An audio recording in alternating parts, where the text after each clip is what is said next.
Nambari uko na ndoto na nia ya kusaidia mayatima, kusaidia vijana na kuhakikisha watu wameimarika kiroho. Langu ni kukuhakikishia ya kwamba hapa Trans Nzoia tunasaidiana na wananchi na kuna amani ya kutosha. Vijana ambayo unarenga kusaidia hapa Kipsongo ni wengi na wako na mahitaji mengi.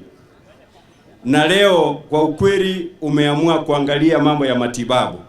Sisi wote vijana tujiunge, tuje tuhakikishe tumetibiwa.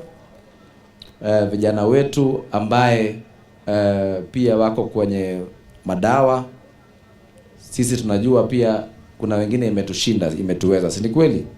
Ndio maana hii medical camp iko hapa ili hawa madaktari waweze kutupima na tuweze kusaidika. So hakuna mtu amekuja kushika mtu hapa ama hapana. Tumekuja kutibiwa, tusaidike, tukunywe maziwa na mkate kidogo ambaye iko hapa mama ametuletea. Like other parts of the country, alcohol and drug and substance abuse has derailed my youth from becoming the best version of themselves. Our future fathers, our future leaders, our pastors, our missionaries and our ambassadors and future presidents are where you can see they are. They are the ones you can see sitting in front of me, looking like dejected human beings. But these are beautiful and handsome men.